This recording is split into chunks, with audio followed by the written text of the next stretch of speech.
안녕하세요. 책을 소개하는 북튜버 너진똑입니다.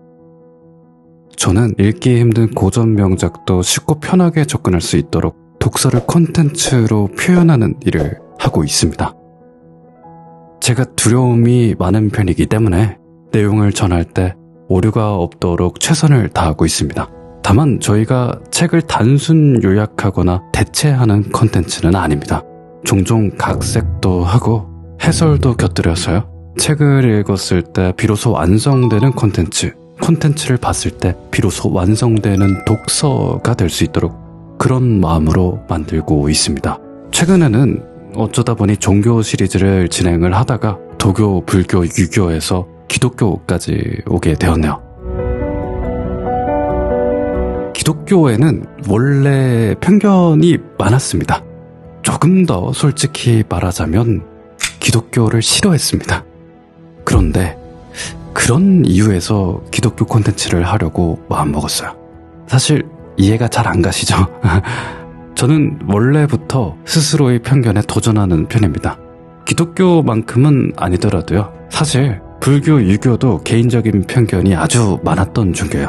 그런데 신기하게도 어떤 주제를 다루든지 간에 마지막까지 파고들면 항상 편견이 깨지더라고요. 감탄과 사랑이 남더라고요. 저는 그런 반복된 경험이 전제되어 있었기 때문에 기독교도 그러하리라 믿고 제작을 시작했습니다. 그럼에도 불구하고 기독교는 쉽지 않았습니다. 사실 성경은 콘텐츠를 하기 전부터 인문적 교양을 위해 읽어왔었는데요. 다른 경우와 달리 이상하게도 성경은 아무리 읽어도 이해가 안 가고 화만 나고 답답하게 되더라고요. 고작 수개월 전까지에 제가 그랬습니다. 지금도 휴대폰에는 주변 사람에게 대체 이런 걸 왜 믿는지 모르겠다며 울분을 토하던 통화 녹음본이 그대로 남아있어요. 그런데 왜 갑자기 믿음을 갖게 되었냐?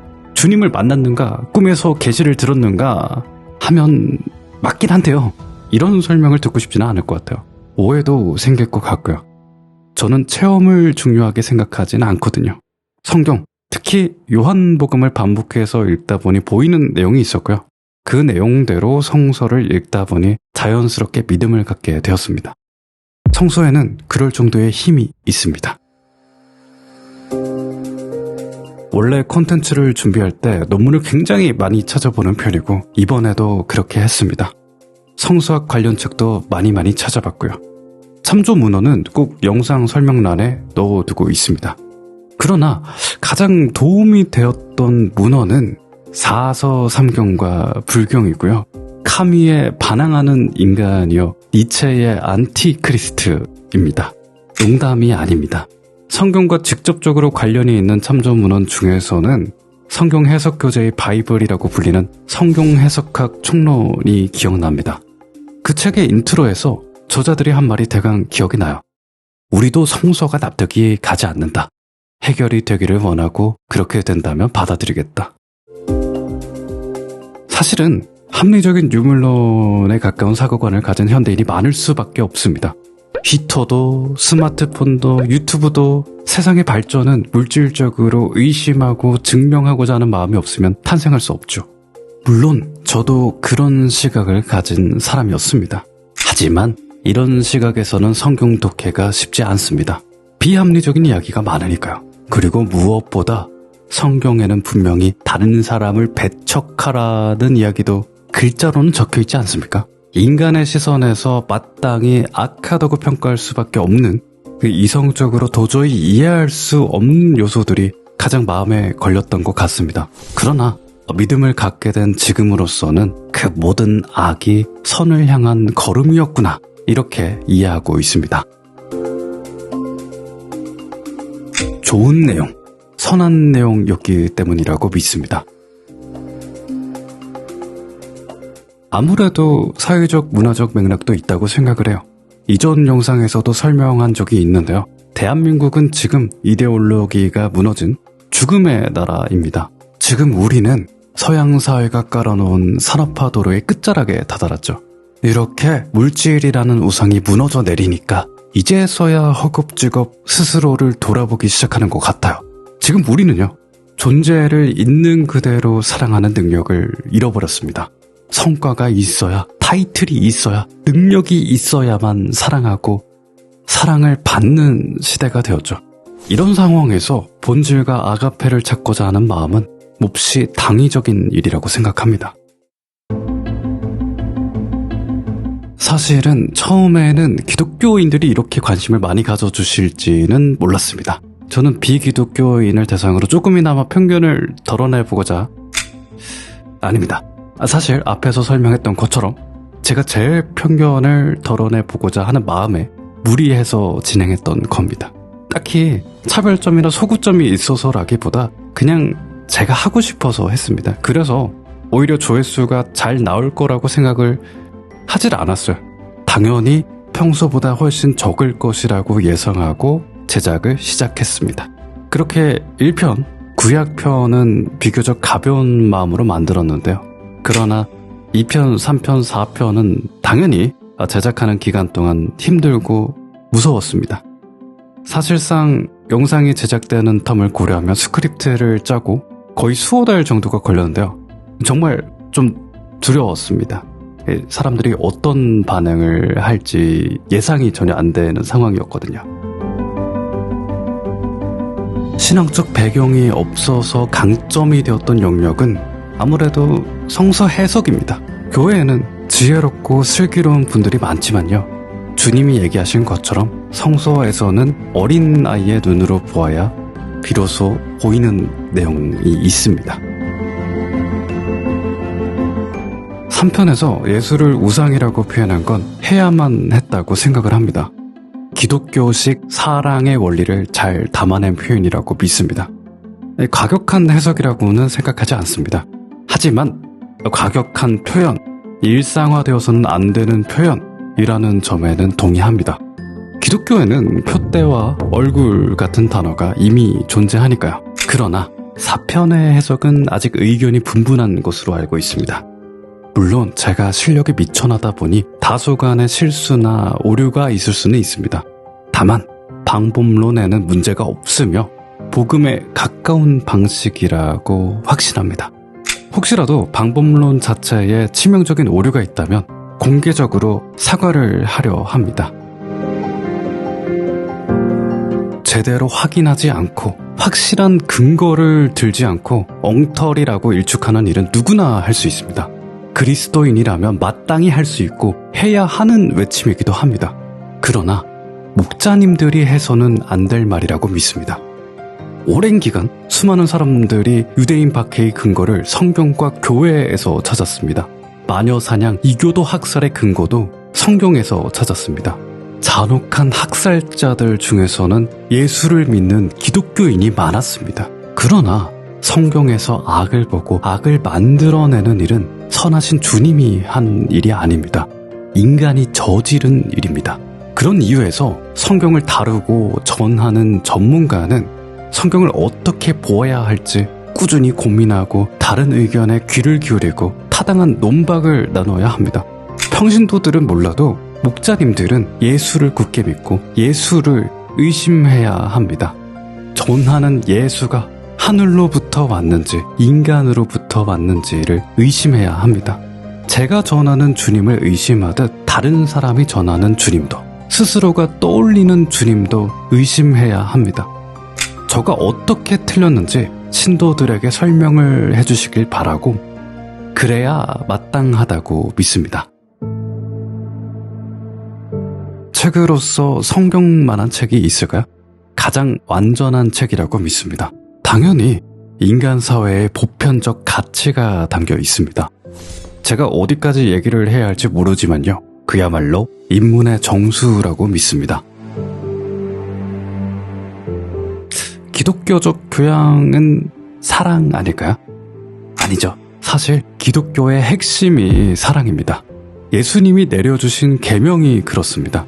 형제만 사랑하라는 게 아니라 원수까지도 사랑하라는 것이죠. 사랑이라는 건 내 입장에서 생각하는 것이 아니라 상대방 입장에서 그가 진심으로 어떻게 생각하고 어떻게 판단하고 그가 실제로 어떻게 변화할지까지 지혜롭고 사력 있게 고려하는 일입니다. 인간은 모두 신의 형상으로 창조되었습니다. 인간은 선악과를 먹었고 선과 악을 판단할 수 있죠. 그런 능력은 선택받은 사람에게만 주어지는 게 아닙니다. 만약 비신자들이 거부감을 느끼는 내용이 있다면 그들은 왜 싫어하는지, 어쩌면 우리가 하는 일이 그들에게 진정 사랑으로, 선으로 느껴질 일이 맞는지, 종교를 삶에서 분리를 하고 있지는 않은지 진심으로 생각해야 합니다. 정말 전하고 싶은 말이 있습니다. 복음은 반드시 읽어야 하지만요, 성경은 읽지 않아도 괜찮습니다. 정말입니다. 성경을 읽을 시간이 부족한 사람도 있습니다. 더 나아가 아예 성경을 읽지 못하는 사람도, 이해하기 힘든 사람도 많습니다. 성경은 다른 책과 다릅니다. 텍스트의 양은 물론 난이도도 어마무시하죠. 그러나 우리 모두에겐 똑같은 시간이 주어지지 않았고 재능이 주어지지도 않았습니다. 기독교는 읽지 못하는 사람, 읽기 힘들어하는 사람이 배척되어야 하는 종교가 아닙니다. 기독교에 교회가 필요한 이유입니다.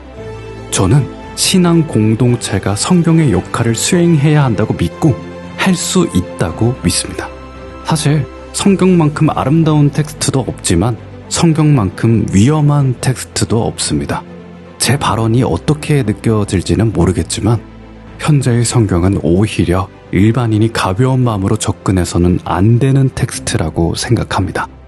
제가 성경의 번역에 대해서는 계속해서 지적을 해왔죠. 사인이라는 쉬운 단어도 표적이라는 생소한 고유명사로 번역하듯 한국 성경에는 이해를 방해하는 표현이 많습니다. 예를 들어 주라는 글자만 해도 그렇습니다. 한자가 사라져가는 문화권에서 주라는 글자는 뭘 이해를 불러오기 십상입니다. 우리가 주라고 번역한 건 중국과 일본의 번역을 그대로 가져왔기 때문인데요. 중국과 일본은 자연스럽게 주라는 글자에서 주인님, 임금님, 왕, 더 나아가 남편이란 의미를 곧바로 떠올릴 수 있습니다. 하지만 한국 사회는 주를 신의 고유명사로만 떠올리죠. 이렇게 해서는 성경을 제대로 읽을 수 없고 예수님의 비유도 제대로 이해하기가 어렵습니다.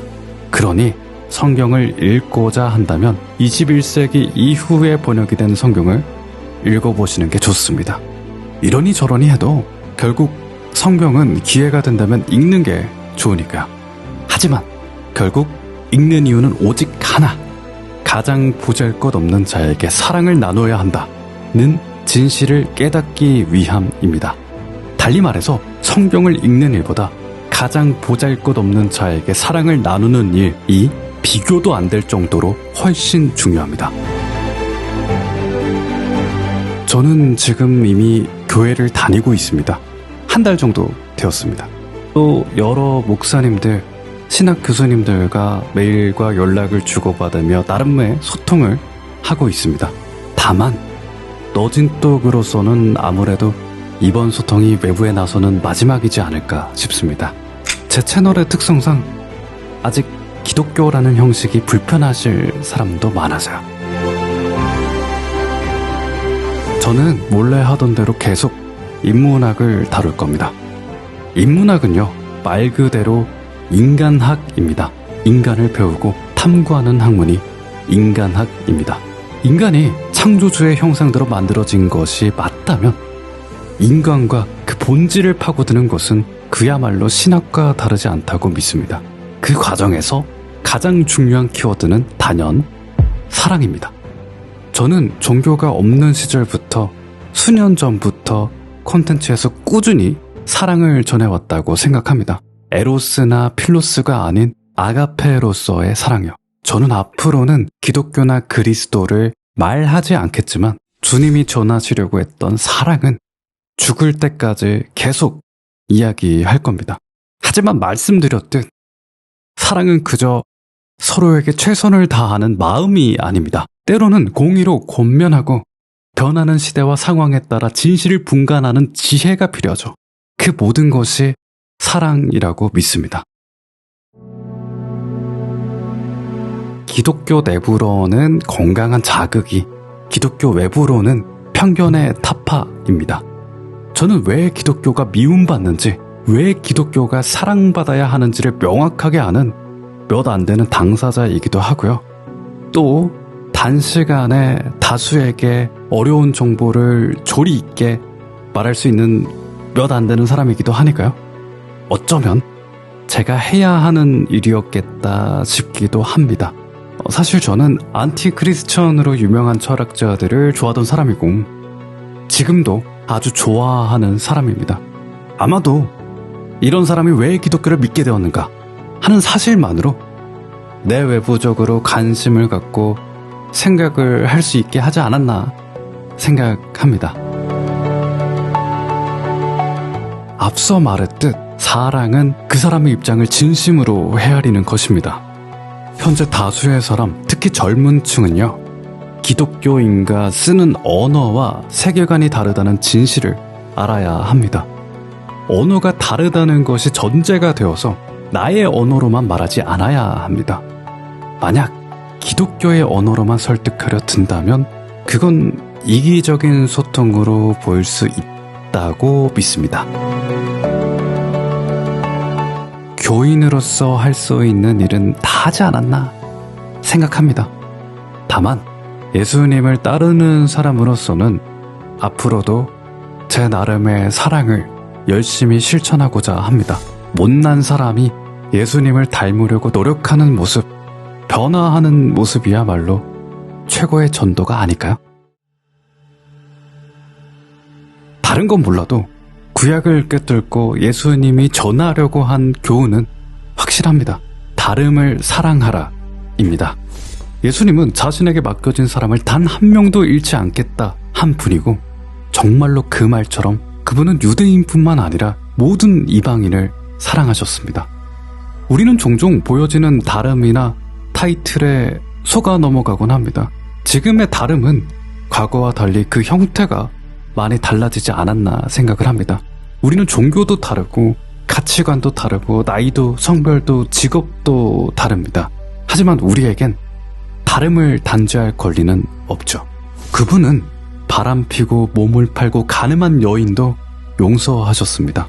그리고 너희가 감히 죄인에게 돌을 던지지 말라 하셨으며 가장 보잘것없는 자에게 한 것이 자신에게 한 일이라 말했고 그렇게 하지 않는 자가 자신을 버린 자라고 했습니다. 예수님은 가장 중요한 것이 하나님과 이웃을 사랑하는 것이라 하셨고 새 계명으로 내가 너희를 사랑하는 만큼 너희도 서로 사랑하라 하시지 않았습니까? 저는 이 문장이 우리 모두가 반드시 기억해야 할 문장이라고 믿습니다. 우리는 서로를 사랑해야 합니다. 감사합니다.